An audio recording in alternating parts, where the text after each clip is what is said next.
I'm here with Ugo Opara. What's up? This is the Philly real estate king. So Gang he's here gang, to gang give us gang. his insight That's on the real estate game in Philly and just a little bit more about his background and how he got started in real estate development. So, perfect. All right. yes. What's up? What's up? What's up? So, Ugo, thank you for joining me today. Thank you for having me. Yes. Thank you for So, having we're me. just going to jump right into it. Mhm. Just tell me a little bit about yourself and your background. Like, how did you get into this industry of real estate? How did it all get started? Yeah. So background story. I gotta announce that I'm Nigerian because that's important to understand the story. So when you're a Nigerian, and I'm a firstborn male Nigerian, that was actually born in Nigeria and then brought over here. Mm-hmm. So that sets the tone. So in that culture, you are not allowed to be you don't have choice of the careers that you could pick. You're either going to become a doctor, a lawyer, or an attorney, some type of accountant, CPA, CFO type thing, or some type of engineer. If Mm-hmm. you're not within those four categories, then you're labeled a failure. Yeah. You're labeled a failure. So I got accepted into University of Pitt. Mm-hmm. I had a academic scholarship, Mm-hmm. and then I had a wrestling scholarship, Mm-hmm. and I was fortunate enough where I tested high enough where pre-med was guaranteed. I Mm-hmm. was on a pre-med track, and all I had to do was maintain a certain GPA, and I Mm-hmm. was guaranteed to be accepted into med school. Yeah. Guaranteed. So my Wow. parents were like, "Oh my," and they were very, very happy. Golden child. Golden child, you know what I mean? And and everything was good except for one day we were doing rotation. So Pitt had a great pro. Shout out to Pitt because they did a great job. As I look back at this, I had the ability to shadow different doctors or different practices of medicine that I thought I would like. Mm-hmm. Right. So I was shadowing a dentist at this point. We were filling cavities and things like that, which I thought was fascinating. But one day the doctor didn't come in, and I got basically sent to sit with the manager of the hospital. Mm-hmm. Nice office, just chilling, and it wasn't really much going on. She was just basically babysitting me. I was just buying my time until had to go to my next class. Yeah. And one of the doctors came in and was like, "Hey, there's a discrepancy with the pay. You know what I mean? This is what I received. This is what I should receive." And she welcomed him in. They sat down and she fixed it. And in my mind, I'm thinking, I thought the doctor, from my Nigerian culture, the doctor is the almighty. The Mm-hmm. doctor is the almighty. So I couldn't understand why the doctor who went to school for a gazillion years is talking to this lady about his money, like is Right. his paycheck. So after a while, I was like, "Yo, what do you do, ma'am?" Mm-hmm. And she told me about everything. And she was like, "If you think that's impressive, you should meet the people that own the hospital." And I'm just like, "What does that mean? I don't understand what that means." She's like, "Yes, Right. there is an LLC, there's an entity that is made up of humans that owns a large equity stake in that hospital. Mm-hmm. All the other ownership is like municipal bonds and things like that with the city of Pittsburgh, but there is a group that owns a large chunk of that hospital." Mm-hmm. And I was just like, "That's amazing.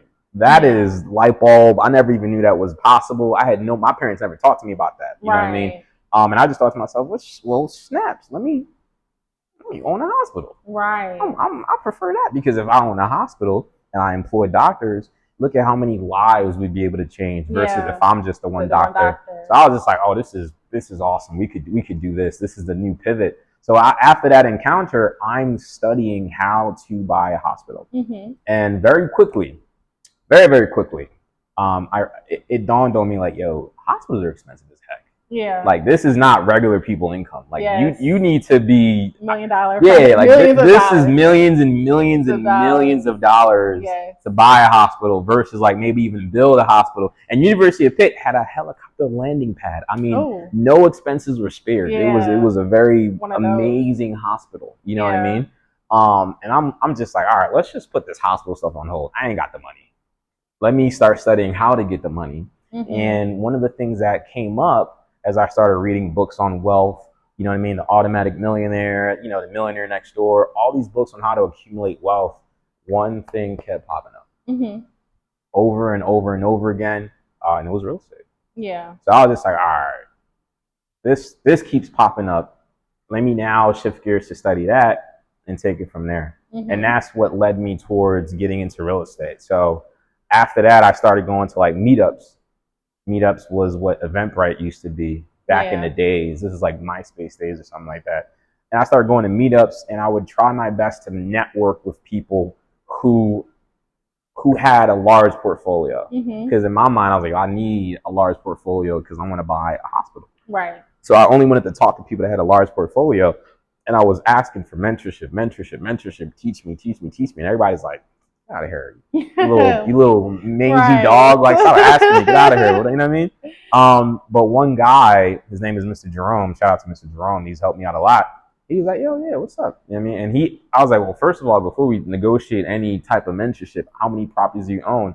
He's like, yo, I own about like 10. I was like, perfect. That sounds like a large number to me. We could start. And the trade-off was that he wanted me to build him a website. I guess because I was young, he's like, oh, young people know computers. He could build me a website, so it's whatever. Yes. He wanted me to build him a website, and in exchange, like, he'll take me around, show me the ropes, whoop-de-whoop. And I was like, that's easy. You just want a website? Right. So I built him a website. Are you familiar with like Wix.com? Yes. Wix.com. That's one of the first that I started off when I started building websites. Same. I went to Wix.com. I said, listen, this is how much you're going to pay monthly to maintain it. I set everything up. Looked amazing. You know what I mean? Stole some pictures from the internet. Just threw it down there, and it just looked great. And he was like, yo, this is fantastic. And, so from there, he was just showing me around. He did rooming houses. Oh, okay. So he had such high cash flow for 10 properties. 10 properties. 10 properties is like equivalent to almost 30, 35 doors. Before pad split was a thing. Huh? Yeah, before pad split was a thing. And I'm just like, yo, how are you managing all of this? But it was him like a group of three men. But he was he was getting like 150 a week. So 150 a week times 30. I was like, this is all tax free. And what year was that? This was 2012. Oh yeah. 2012. Oh yeah, he was making some money. Tax free. The government don't know what's going on, and he's just pocketing it. And I'm just like, we could get a hospital this way. Yes. We could get a hospital. I mean, this is popping. Right. And then he eventually mentioned something about me getting my real estate license, and after thinking about it, I was like, that's another way to get in the game. I wanted to be an appraiser, but that process was just too long. Yeah. You need 2,500 hours. You need an apprentice. It was a long, drawn out thing. Home inspection was another thing, but I just felt like I really don't know much about real estate. I can't be looking at a house and tell you what needs to be. I don't know what I'm looking at. Anything. Yeah, so I was like, that's probably not a good fit. And being a real estate just made sense. So I got my license. It took me like three. I had to take that exam 3 times. It was hard. Yeah, I had to take that joint 3 times. But we got it, and that's how we segued in. That's how we segued into the game. I started off doing rentals, and then from there we started doing sales, and the rest kind of ran from there. Yeah. So when it comes to like rentals versus sales, like, I know most people have a preference, but like, do you have a preference of? Yes, sales, absolutely. Of course. Sales. What? Of course. Man, listen here. So quick story, right? So I started doing rentals just because it was low hanging fruit. Yeah. And I got really good at it. So like, art museum area was my stomping guards. Okay. Yeah, the Philadelphian right there, and they always had vacancies. So I was just like, I would be on Facebook Marketplace, Craigslist. I would just, hey, you want to rent in Fairmont? Hey, I would just always market. And so I would usually just close at least one thing a week. Yeah. And the rents in there were like $1,500 for a studio, stuff like that. So I usually tried to focus for 2 bedrooms. 2 bedrooms usually I'm trying to hit for like 18 to 2,000, so I could walk away with like $1,000. So I would do that one a week on that. So I was making like maybe $3-4 grand a month on that. Yeah. And I was like, being a real estate agent isn't bad. This is great. And then one of our clients was like, hey, I want to sell. I don't want to do I want to get out of this asset. So I listed the property, and I think I made like almost 10. I think the property was sold for like 400. We got 3% commission on that, so I think the total was 12. Yeah. But I have to share a portion with my broker. I think I walked away with 9 grand, and I'm just like, this is 3 months worth of my income. Right. I was like, I only have to do 4 of these a year, and I'm gonna make more than right. what I'm doing now. And rentals is a hustle. Yes. Rentals is a it's no different than sales, Yeah. except you're just getting paid so much less. Yeah. So the first time I sold the house, I got my check. I ran back to my broker like, yo, what? Why did you tell me about this? This is so much more money than what I've been doing. I'm so disappointed. You never said anything about this. This is crazy. Right. So, you know, so he just laughed and was just like, listen, man, focus on the sales. But I ended up leaving that office because I was like, yo, I don't like that I made 12, but I only got to keep like 9. Yes. So I was like, all right, I need to find a broker. What brokerage were you with? It was called what was it, like Resident Philly. And this was like in it was like on Buttonwood near, what is it called? Spring Garden area. It was like on Buttonwood Street in Spring Garden area. Great broker. His name is Chirag Patnick. Love this guy. He taught me a lot. And he was just this cool Hindu Indian young guy who you know was loaded.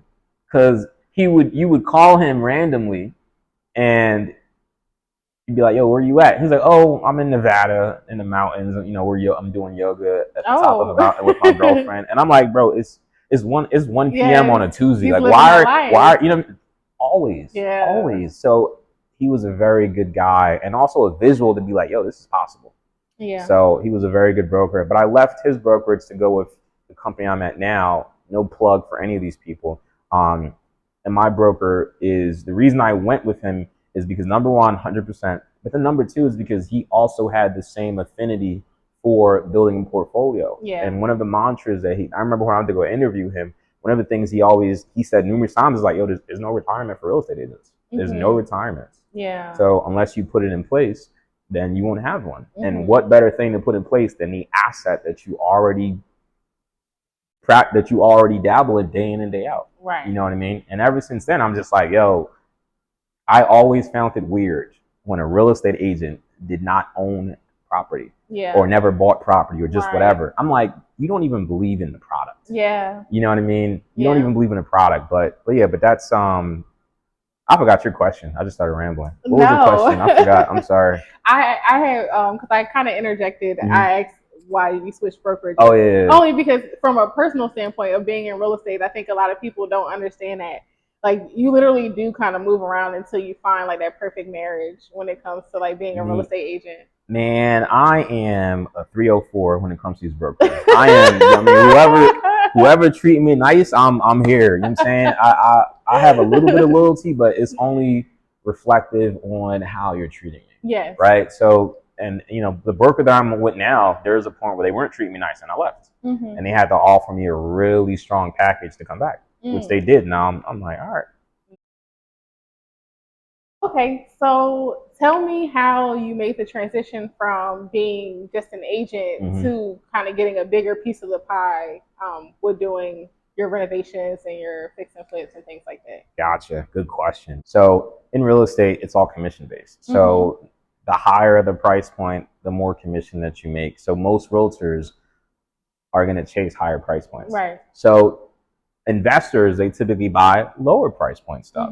So no one in my office was really stepping up to take on $40,000 houses, $50,000, $60,000, $70,000, $80,000 houses. Right. No one really cared about that small chain stuff. And I'm just like, I ain't doing nothing. I'll take all of them. Like, what y'all got? So I started working with a couple of investors and things of that nature, helping them buy these cheaper assets. And what happened is one of them really became a good client where it was a husband and wife. They would just continuously buy, renovate, flip, whatever. And the first time they did it, I helped them find a property. I had ran comps. I was like, yo, this is a good joint. This is a good area. You know what I mean? I sold something over here that went for this is the price it went for. Like, you could do something with this. Yeah. They bought the property. And then when they were doing the rehab, I gave them so much input because I'm out in the field. I mainly work with first time home buyers. So I'm out in the field and I hear the complaints of these buyers. Right. And I would always, you know, anytime they invited me to look at the job, I would always give them my feedback like, yo, don't do that. Consider this, do this. Like, for example, a full bathroom on the first floor is something where like people have done it a lot. But unless you have like a bedroom on that first floor, it doesn't make sense because now you're showering and then you're walking all the way back upstairs to get dressed and put lotion on and all that stuff. So it didn't make sense unless you had a bedroom on that first floor so you could shower and then go right to your bedroom and get dressed. So I was helping them with stuff like that, and they started doing really good products, which I had no problem selling. What happened is at settlement, I'm looking at, because on settlement you see everything. Everything is on the HUD, the altar. You see everything. So I'm seeing my little itty bitty commission, and I'm seeing homie walk away with like 60,000. Right. And I'm just like, what? I did this. You know what I'm saying? I found the property. I ran the comps. I gave him all the advice on what to do inside the property as a way to appeal to buyers. And then once he was done, I listed it. I did all the negotiations. I found the buyer, and we made it happen. I was like, I have the skill sets to do this. Yeah. So after seeing that, I'm just like, all right, let's go and do our own. So I started saving for that, and then I leveraged the NACA program to buy not my first property, but my first property in my personal name. NACA, you couldn't do in an LLC. Okay. So bought that property. It was a 4-unit apartment building. We had 120 to do on a rehab, and I lost 40 grand on that project. 40. Wow. Yeah. So, and that was an outcome of just not knowing what I didn't know. Yeah. Just not. I remember the trial and error. Bro, I remember the demo trial by fire. Listen, fire for real. I remember demo team came, was like, yeah, nah, this demo gonna cost da-da-da-da. I wrote a check for the full amount. Oh. Last time I ever heard from this demo person. Skedaddle. Oh my God. That check cleared, bro, blocked. I was blocked. I would call, it would just ring. Just ring. I know. Oh man. I know your heart was. Oh man. I said, oh Lord, this is this is horrible. Yeah, this is horrible. So I ended up finally finishing that 4-unit. It took about almost 2 years to finish. And I was like, all right, God, I thank you so much for allowing me to survive this. Wow. I asked for your grace on the next project. Yes. And because I am a loyal servant, I'm gonna learn my lesson, and we just gonna do a 3-unit. We're not gonna mess with these 4-unit yet, because I'm not there yet. You show me the way. Humbled me. Humbled me. So I'm like, all right, let's do a 3-unit. I did the 3-unit, and I'm thinking, all right, cool. We have a lot of lessons learned from here. Let's just not repeat these issues here. And then on the 3-unit is a whole different set of issues, and I lost 30,000 on the 3-unit. Yeah. And I'm just like, all right, God. This is better, but not what we prayed for. So we pray for profit, and I hope that we can get there. But let's, I'm gonna drop down a little bit more. And what made all of this worst is because my parents are experiencing all of this. Yeah. The same parents that are like, bro, you threw away a guaranteed pre-med track with a wrestling scholarship and an academic scholarship to sell houses, and you're losing money on it. So after every year, they're like, yo, you would have been 1 year in med school now. Man. Then the 2 years. This would have been your second year. They started hitting me in the gut. So that burnt such a fire underneath me. I'm like, I have to show my parents, not even my parents, I have to show myself that I didn't make a horrible decision. I have to prove a point now. Yeah. So real estate will make you feel like that. Dude, I lost 30,000 on the 3-unit. I'm like, all right, no more 3 units. Let's go to a 2. I went down to a 2. I lost 20 grand on a 2-unit. I said, you know what, God? I don't know what I'm doing. You know what I mean? We lost almost $100,000. I know we got better, but like, you know what I mean? I ran out of money. There was nothing left to lose. It was just bankruptcy at that point. So I was just like, all right, let me just learn from the people that know what they're doing. So that's when I really started getting into like mentorship and training and coaching and things of that nature. If there was a class about real estate inside of Philly, I was there. I was just there trying to soak up what I could. Bigger Pockets was a big part of me. I listened to as many podcasts as I can. Anytime a book dropped about real estate, I bought it, I read it, I consumed it. I was very hungry. Because I had so much to lose. Yeah. All of it. I had all of it to lose. I missed out on my pre-med opportunity. My parents have disowned me. Right. You know what I mean? I'm negative almost $100,000. So I basically have nothing to show for this decision that I've made. Yeah. So I'm like, all right, let's figure this out. So after all this, I think I took like a year break or something like that. But when I got back into the swing of things and we did another duplex, I lost no money on that. And that's when I was just like, God, I think we're here. Yeah. So then after I did the next one, I made 20 grand, and the next one I did 40 grand, and it's just been rolling. It's been over. Yeah. It's been a decent time.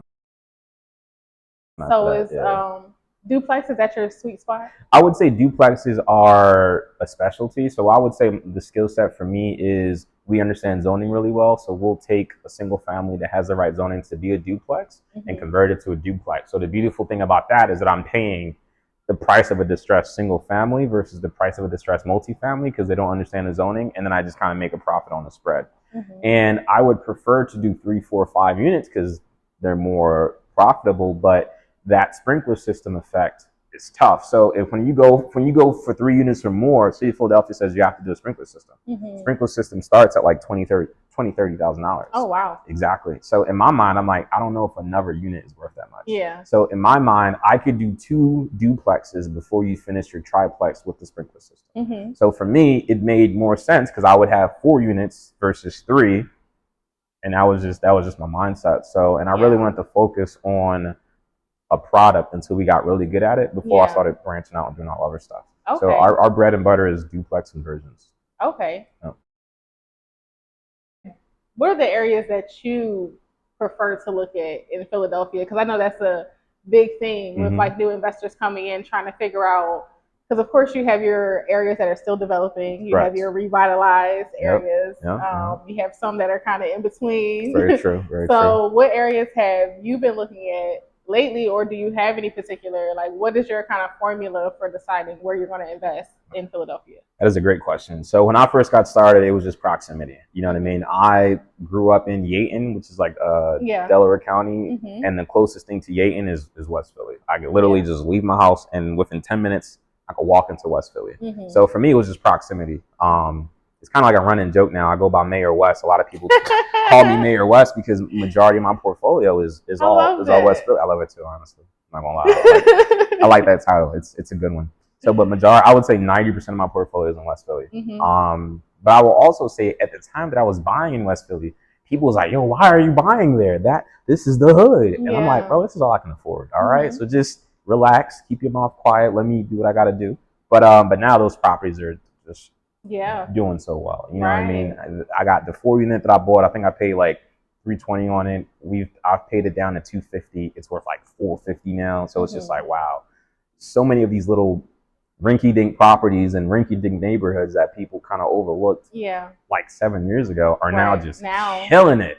Killing it. You know what I mean? Which I'm not a fan of because now my price stuff. I used to be able to buy at $40K, now I'm buying at $80K. I'm just like, what is, you know what I mean? Yeah. But now West Philly is a market that I do because of proximity and familiarity. But now we're open to really anywhere. Okay. And it just depends on how we underwrite it. Yeah. So I've branched down to Southwest a little bit, but if I'm keeping it, I really try to stay within West Philly Southwest. But if I'm flipping it, I could care less. Okay. It's more about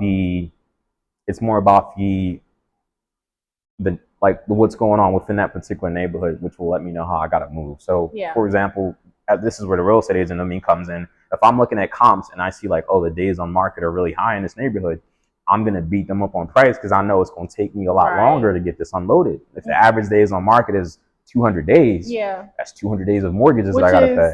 That's a good point because I think a lot of investors, of course, they would see an area with average days on market being higher and say, okay, this is a great negotiating tool for me to be able to purchase lower, but you also have to think about the fact that it may take you longer to get that property off, especially when you have higher interest loans. Yeah, that's something to think about. Exactly, with the higher interest loans. So certain things as well would be like, all right, well, not all asset classes are selling at 200 days. So certain neighborhoods, you'll have single families that sit for much longer, which is what's happening to West Philly right now. Yeah. Single family homes are sitting for much longer. Multifamilies, on the other hand, they whamming, they're throwing them out there, which makes sense though, because when you're buying a multifamily, you're able to use 70% of the rental income from the units that you're not living in to help you with the affordability. So it's a more affordable thing that you could do. Yeah. And I think in the environment that we have now, no one wants to be 100% responsible for their mortgage. Yeah. Right. So being able to have someone on the first floor or someone on the second floor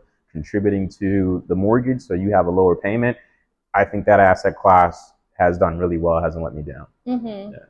House hacking is definitely a thing now. Right. Yeah. Sure. Yeah. And I will say this though, like I'm also doing rooms right now. Okay. And the rooms are probably, if I'm being honest, more profitable. It is the most profitable thing that I've seen, except for time. Yeah. Right. So a lot of the properties I bought in West Philly, like my 4 unit, that one is my #1 money making property, but that's because I've had that for the longest.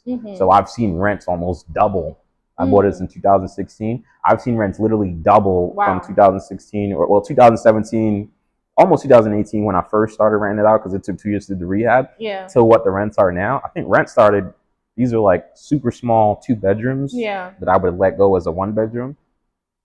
I think I started renting them out at $750. Right now I'm getting like $1,350 per unit, and my mortgage is only $1,300. So 1 unit rented out covers my mortgage, and then I got 3 other units to play with. Wow. Yeah. That's awesome. Do you use Pad Split or something else to manage, or do you just manage yourself? I just manage myself. Yeah. Okay. And I'm a bad manager. I'm just being very honest. Yeah. So I learned this when COVID happened, and COVID was a great learning experience. Great learning experience. COVID fucked me up. I'm sorry. I don't know if I can curse. No, you're fine. Yeah. COVID was interesting. Yeah. Because it made me so adverse to debt. Yeah. That I'm just now like, ugh, I don't want to, because before you would go 80% of ARV and not blink. Not worry about that because rates were 2%, 3%, maybe even 4%. Yeah. But now that they're at like 7, 8, you're like, whoa, well, I'm not doing this. You know what I mean? So it's been just a crazy thing. And then you can't get tenants out as quickly. Yes. And City of Philadelphia has not made it any friendlier. Yes. So it is. Now COVID did a number. Yeah, it did a number. Yeah. I was doing property management at the time. So yeah. You experienced it. Yeah. So it did a number on a lot of companies. Correct. Yeah. Like that. So and I was one of those companies impacted, and it really led me to realize like, yo, I don't put enough time and energy into property management the way that I normally would. I always did it on a fly off the seat of my pants type thing, and I never really treated it as the business. Because it felt more guaranteed, but I think COVID really exposed the fact that it's it's not. Yeah. So after COVID happened, I really had to go back and look at my portfolio like, yo, which ones are making me money and which ones are not. So this year, after finally getting out of my feelings, I'm able to be like, yo, this has not made me money since COVID. This one's starting to make money, but it's never going to come back. And this one is still struggling. So now I'm just unloading the ones that are not performing, or I don't see that they're going to perform. Yeah. So, and my mentor said this, shout out to Dan Harvey, Dan, the real estate man. He's like, bro, what's the point of collecting? So let's say you got a property, it's a duplex, one on the first floor, one on the second floor, and then you go with no rent for a year, which is basically what happened in COVID. Maybe you've paid the mortgage for an entire year. Maybe that's like, I don't know, $20,000 or something like that. Then you finally get the tenants out. So you had to pay for the evictions and filing and over that. Let's say that's another, I don't know, $2,000, which is low. Let's just call it another $2,000. Now you got to turn over the unit. So you got to paint, get everything squared away. Maybe that's another, I don't know, $3,000 each. So that's another $6,000. Now you're at $28,000. You're almost at $30,000. If this thing at full capacity is only making you $700 a month, $800 a month, it's going to take you years to recover, to crawl out of this. And that is only if everything goes well. Yeah. The tenants pay on time. You don't have to replace the roof. The water heater doesn't blow up. So a lot of times you got to really get out of your feelings. I was heavy in my feelings. These are my babies. We had some sentimentals. Yeah, some sentimentals. I remember when people was doubting your boy. You know what I mean?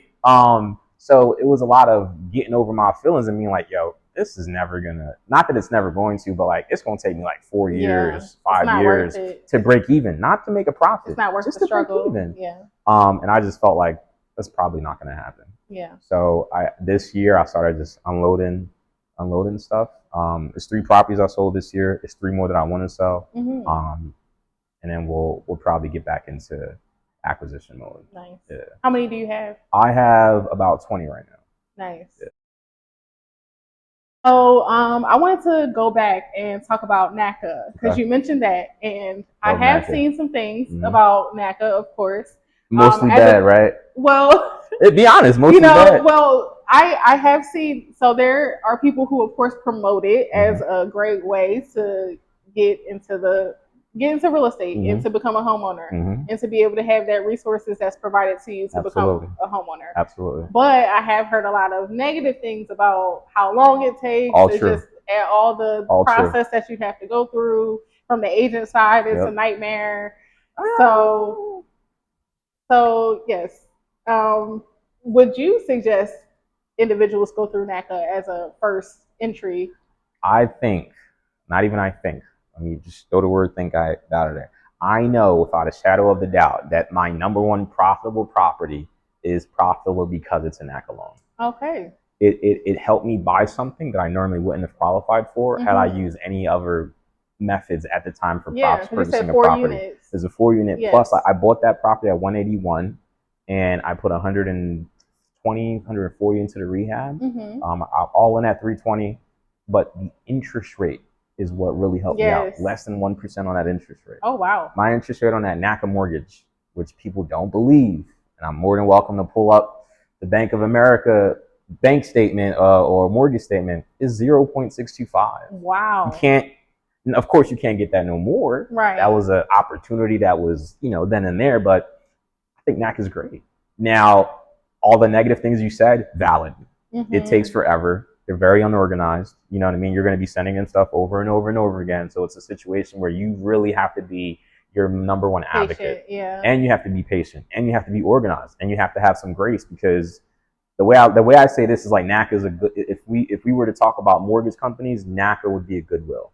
So when you go to Goodwill, you're not getting a red carpet service. You're just looking through the aisles to see what rinky-dink piece of clothing could possibly work for your outfit. You know what I mean? And then you bring it up to the front. All they do is just ring you out. There's really not much else that's there from a service perspective, versus if you go to, like, I don't know, what is it, like Fifth and Saks or something like that, or it's much more higher level sophisticated support, but you're paying for it. Yeah. You know what I mean? So that makes sense. Yeah, so I would say that NACA, pound for pound, is still undefeated the best mortgage product out there. And I don't see any way that they're ever going to be dethroned. I, till this day, recommend people go through NACA. The only time I don't is if you're not patient, you're not organized, or if your time frame is just not realistic. So I had a client who was pregnant, and she was due in like 3 months. And her husband were like, yo, we really want to be in the house before the baby gets here. I'm like, y'all really not going to go through the NACA program? Because this is not possible. It's not possible. Like, I went through the NACA program. It took me 7 months to get qualified. And that's me. That is Ugo the agent, Mayor West, Philly real estate king. I got my documents in order, all this stuff. And it still took me 7 months before they're like, all right, you can go buy whatever you want. You know what I mean? And then even after I got qualified, stuff that I thought I could buy, they're like, oh, no, you can't buy it. I remember one time I wanted to buy a grocery store. I wanted to buy a property that had a deli on the first floor, and it had 3 apartments above it. I was like, yo, this is fire. And I brought it to them, and they're like, oh, no, you don't have any experience operating a deli. I'm like, I don't have experience being a landlord. Why is this? But this was what was going on, back in the days, because as much as NACA wants to lend money, they still have to underwrite with a certain level of risk. So they got to make sure it makes sense. They got to make sure it makes sense. So I was like, all right, you know what? I'm not going to argue with that. Because my uncle owned this store, and I was like, yo, my uncle can help me. I went and got my food, my safe cert, like my safe cert to serve food. I was like, look at these certificates. They're like, nah. I was trying my best. I really don't like to be told no. So yeah. But nah, to answer your question, NACA is a great program. I think it's also good for realtors. I think not enough realtors know how to facilitate a NACA transaction, and that does not benefit anybody. To answer your question, I strongly recommend NACA, especially if you're a first-time home buyer and you have the patience and everything. You're going to save the absolute most on, because NACA is no down payment, there's no closing costs, there's no PMI, regardless of what you're doing. It's 100% financing, so you don't have. That's why there's no down payment. They cover your appraisal, they cover your transfer taxes. I mean, it's just a great program. It's just a great program. And their interest rates are low. So right now, I think at the time of last time I checked, they were at 4.75 on, you have to be a priority member, which is like income based, but it's 4.75. That's a great starting rate. Everyone else is like 6. So off the rip, you're beating the game, and you still have the ability to buy it down. NACA lets you get 10% sales assist on a conventional product, which there's nobody else in the industry that allows that. So it's very deep. There's so many things you could do with the NACA program. I think a lot of people just kind of get caught up in how slow it is. But once that joint hits, oh man, you're chilling. There's no complaints. So as an investor, what is the best lending product for entry? Like, would you suggest someone go to do a DSCR loan, or would you suggest someone just go the traditional route of maybe like an FHA or? That's a good question. I would say it depends on what your end goal is. Like if you're just trying to house hack, if you're just trying to house hack, nothing beats NACA. Nothing beats NACA without a doubt. I would say if you have the patience and you really want to get into it, NACA, because that's what worked best for me. Getting into that 4-unit, sensational. That 4-unit was a good game changer because once I got the place fully rented, it was my lifeline. Like that thing kept me afloat, honestly. Yeah. So I cannot poo-poo that enough. Yeah. But once you're out of that, I would say that you probably want to stay away from. This is only for Philly. I can't speak on other markets, but you probably want to stay away from retail purchases. Period. Yeah. So I'm a big advocate on buying something ugly, and you do a value add on it, which is by way of rehabbing it to force the equity, and then from there you either refinance or sell it and do what you got to do. Yeah. But I don't know that I would lock that property up with the FHA. I don't even know if I would do it with a VA loan. I think I would get in cash would be ideal if you could buy it and rehab cash. If not, then hard money. You know what I mean? Hard money is probably the next best way to do it. And those are the 2 ways that I would get into doing it. Yeah. And I would caution people to be very careful about how much debt you're taking on. Like a DSCR loan is fantastic, but what's the point of all this if you're making $200 a month? Yes. $300 a month. That makes sense. None of this makes any sense at all. So because all it takes is one thing to go wrong and all your profits are gone for the year. Yeah. And you would have done all this work for something that doesn't make anything. Yeah. And I think people are so happy to say, "Oh, I own something," versus not truly understanding. Well, what's the pro forma on this property? And I think that sucks. And this is going back to what COVID has opened my eyes to. Yeah. But no, I would say NACA for sure.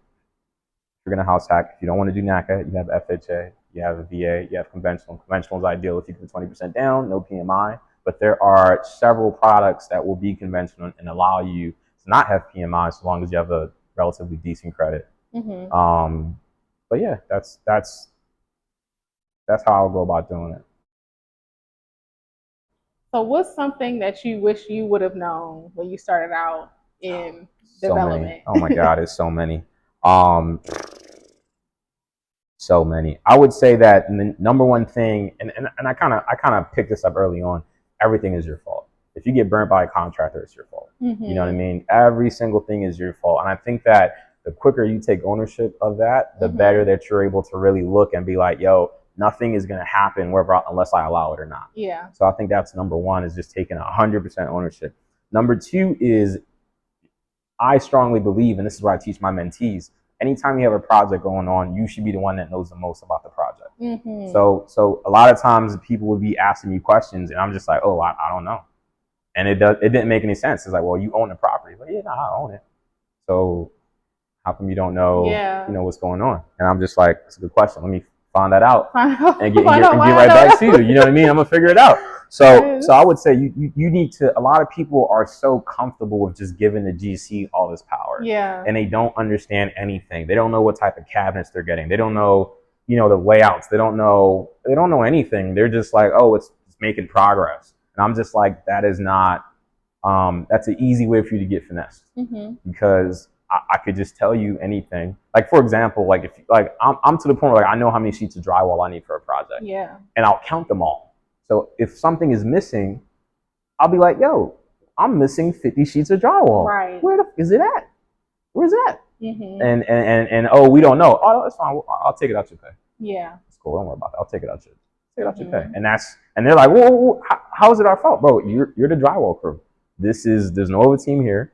Y'all are all responsible for drywall. Right. And y'all got 50 sheets missing and nobody know nothing. It's coming out of y'all pay. Right. Don't worry about it. Let's get it up. And that really sets the tone where they're like, oh, this month is not playing around. Right. And I think a lot of people, because they're so nonchalant, it leaves room for people to take advantage of you. Yeah. And the take advantage, yes, it sucks when you write a check to somebody and they disappear. But that's not where most people truly get burnt. Yeah. Most people get burnt because they get hit little by little throughout a project. Yeah. You know what I mean? Just over and over time. Little things that they're not paying attention to. Exactly. And you look up and you're like, yo, we're $20,000 over budget. What happened? Oh, well, remember you had to buy the demo crew up their budget by $1,000. Framing crews had you order more wood like twice. Yeah. You know what I mean? So many things just keep adding up, and before you know, you're like, dang, I'm $20,000 over budget. That might have been your entire profit on the project. So now you've done this whole thing for $399. Yeah. Those are tough. Those are. I remember doing a project and I walked away with $6,000. I said, man, ooh, that hurt. so yeah, it's not gonna happen no more. Yeah. But yeah, I mean, it's I would say those are some of the ones where it's just like, oh, and then bro, just be honest. Like if you don't know what you're doing, do not pull a Ugo and lose almost $100,000 before you admit to not knowing what you're doing and go seek mentorship. I think if I was to start all over, I would have paid someone to teach me right away. Yeah. I would have paid someone to teach me immediately. Most of the coaching programs out here are somewhere between $5,000 and $10,000. Is money well invested. Yeah. Because like I said, I lost $40,000 on my first property, 30 on my next, another 20 on my third one. I would have gladly paid $5,000-10,000 just to cut those losses in half. Yeah. Just to cut them in half. Not to say I'm not taking any losses, but just to cut it in half, or even better, reduce the time frame that it took me to work on these projects. You know what I mean? Because that's also a factor when you have hard money on it. The longer the time frame, the more you're paying on fees on the loan. It's just so many ways to get jammed up in real estate. Yeah. I would say that that mentorship is top tier. It's key. It's very key. I'm glad that you mentioned that because that's exactly what I wanted to segue into. So tell us more about your coaching and your program that you do with your students and mentees and all that. Got you. So the name of my program is called 𝗙cie𝗹𝗹cie. Okay. I love the name. Shout out to 𝗙cie𝗹𝗹cie. Help me figure that one out. And it's different steps to it. So we have our one-on-one program, and that program is $10,000. And what we do is we walk you through your rehab. So we're helping you find a property, we're helping you rehab the property, and we're helping you either cash out refinance on it or put it on the market and get it sold. And that is a 1-year program. We work with you start to finish until you get it done. If you're not done within a year, then we can go back and renegotiate and see what was going on.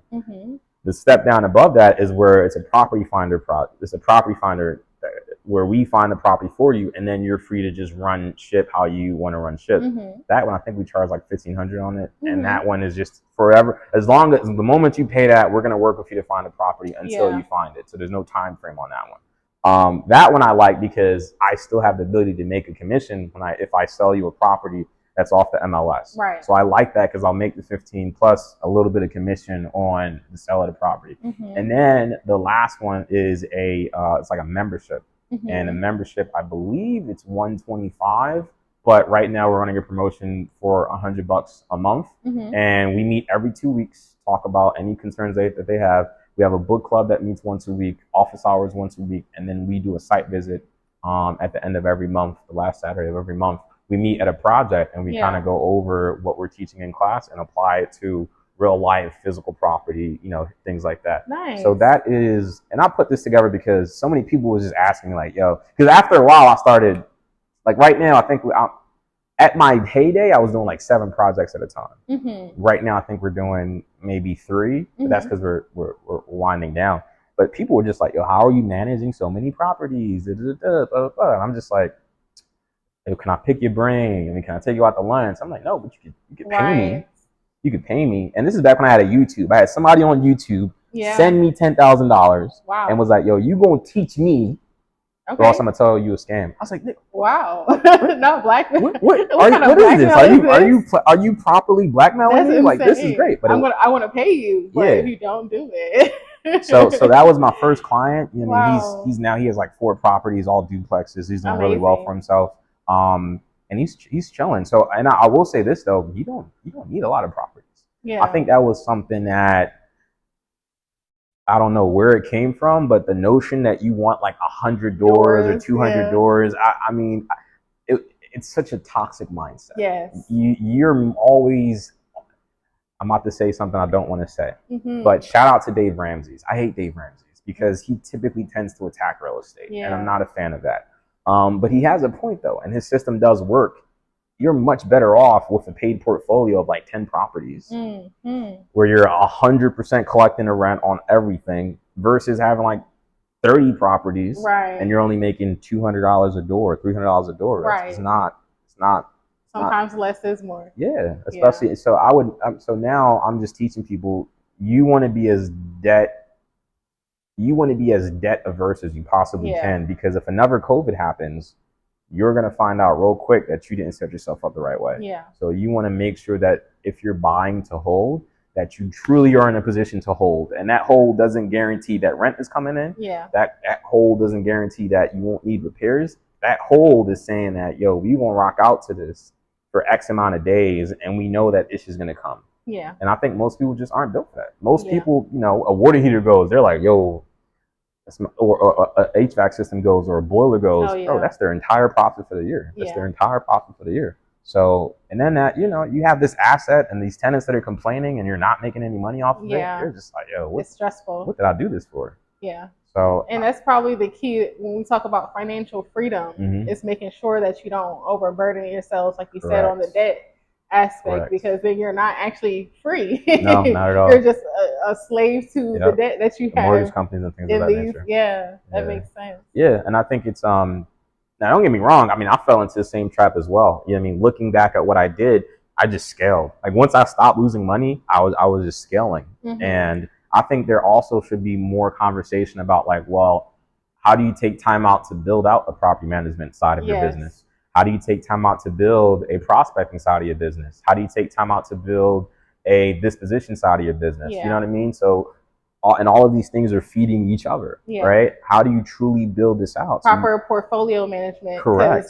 There are a lot of landlords, which I'm sure this happens everywhere, but especially in urban cities, people have these properties, but they don't take care of them. At all. So it's not proper portfolio management, because now that, you know, if you're not doing proper maintenance, I see this a lot, even in Atlanta with condos, because I was doing portfolio management for a condo association.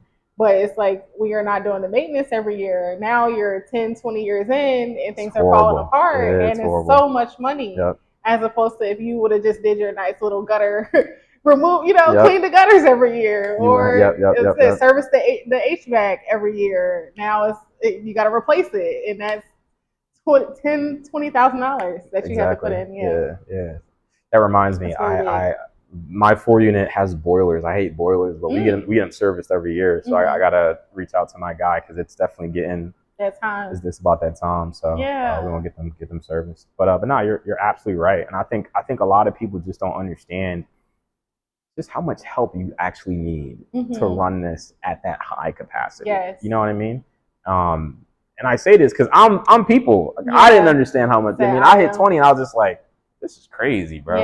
My phone is just blowing up. THA is calling me. We have inspection here and here and here. I'm just like, what's going on? And then it takes so much. Oh, it takes so much. It takes so much. And I think that it's better to be slow and organized than fast and disorderly, because that disorderly will always come back and just cause a problem.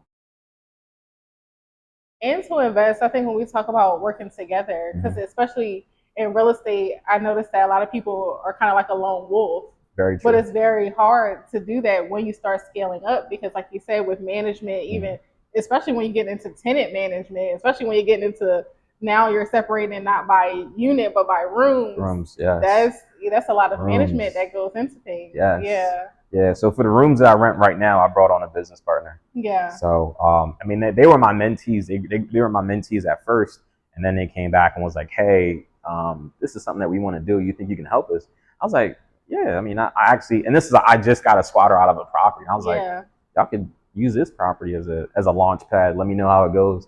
That property is my most profitable duplex by far. Nice. So we rolled it out to another unit, and then we rolled it out to another unit. So we have right now, I want to say 6 bedrooms coming in that are making around, I want to say $4,000 a month. Oh, wow. Exactly. 6 bedrooms? 6 bedrooms that $4,000 are making a month. $4,000 a month. Exactly. Oh.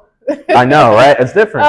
It's totally different, right? Wow. So, but it's management intensive. These are elderly. These are elderly people that have a healthcare component to it. So it's just management intensive. We got cleaners that go in. We got nurses that go in and visit. Some of these people just be wilding. You know what I mean? So, but the profit is there to make sure that it's all covered. So, what are some resources that you feel will help someone who's just starting out in the industry? Library. It's a bunch of free books that are really, really good. So Bigger Pockets is a great resource. I forget the name of this book. This guy's name is Scott. I think it's Scott Trench or something like that. I don't think it's Scott. But he wrote a book on how to flip houses. And in that book, he's breaking down everything.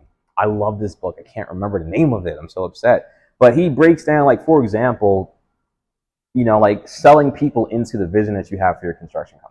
A lot of people just say, yo, I need this rehab. But me, I tell people like, hey, this is what I'm trying to build into. I'm trying to build new construction, 50 units, 60 units, 100 units. But let's start from here and build out there. So if this is something that you're interested in, let's get it going. My team right now is so awesome because, like, for example, my electrician, every time we do a project, he's always trying something new, something creative, something different, just a way for us to be better in how the product displays itself versus what we did before. Same thing with my plumber. Same thing with my HVAC person. We don't always use to have people like that. Yeah, but that's because they're all bought into the vision, and that was something I learned from this book. Because you are the CEO of all of this. Yeah. I mean, everybody else is just your VP, but you're the CEO of this. So that book was a great. I can't remember it. It was great because it would just talk about how to be very crystal clear about it. Yeah. I also loved about what they talked about a scope of work. You should write your scope of work first before the contractor even gets there. Yeah. You should know everything that you want done to the property. And because a lot of times what people do is they'll walk in and like, yo, I want this done and this, and the contractor is doing the best they can to keep at with it. Notes. And then what happens is you walk through with contractor A, then you get contractor B. Maybe you forgot the point over here. Yeah. So now you're getting quotes from contractor A that aren't apples to apples with contractor B because your fingers was going different places. Yes. It's just so unnecessarily stressful, so unnecessarily disorganized. When you start to organize everything, you're just like, yeah, this is lit. Yeah. This is lit. You know what I mean? So I would say if you're gonna get into zoning is also very important. So City of Philadelphia has a zoning guide that I live by. Read it. Yeah. Or at least read it for the zoning that you want to understand and have a better chance. To be like your niche. Correct, to be your niche, you know what I mean? It is a really great resource. They tell you everything that they could do, what cannot be done. That's fantastic. And then just mentorships. I think mentorships are really paying someone that's already done it, make sure they've already done it. So like visit their job sites and make sure they actually own the properties, things of that nature. Visiting job sites, talking to people that can actually teach you because they've done it before. I think those are all ways to just blow through the competition. That's wonderful. Yeah, and I would also say a pro forma. You really need to track your numbers. You really. It's a lot of people, that think like, oh, I got to the finish line, I'm gonna make a profit. Well, bro, your framing you're over budget on framing about 10 grand. Right. 10 grand is crazy. So let's just say $3,000. You're over $3,000 on framing. You went over 2 on HVAC. You went over 2 on plumbing. And yes, you finished the project, but you're $10,000, $15,000, $20,000 above what you thought it was. Now you're not you walk away with 10 grand. Yeah. And you still got to pay Uncle Sam on something like that. You know what I mean? So it's just like really being able to understand what the financials of a property is, making sure you know if this is going to be profitable or not. That's a tool that's definitely easy to do. Google Sheets is a free source that anyone can use. You don't have to pay for it. Right. So something like that, just to keep track of all your spending and then just keep track of the budgets that you have. We use a pro forma that we give to all of our mentees, and it helps them just keep track of everything that's there. So long as they're inputting the information. Yeah. Some people forget to input stuff. Right. But yeah, all these are great tools that I wish I would have taken advantage of when I first got started. Nice. Yeah. So. Okay. So check. And then we're gonna wrap up. Okay, we're good. I feel like I got goosebumps. Yeah, I'm freezing. Like I gotta get out of here. All right, so we're about to wrap up. Okay. Thank you so much, Ugo, for joining me on this first episode of Real Estate as Well. You've been a great first guest to have here. I'm the first? Yeah, it's very first. That is for a guy, I mean, that is a great status. Yeah. That is a great ego boost. I'm the first. I mean, that's period. Just make sure you let everybody else know that. Let everybody else know. Ugo was here first. Philly Real Estate King. Philly Real Estate King, Mayor West was here first. I think that's the most important. Okay, so shout yourself out, all your socials, where people can find you, and any last words that you have for the people. Ugo the Investor on YouTube, and then Philly Real Estate King on Instagram. Those are the 2 best ways to get a hold of me.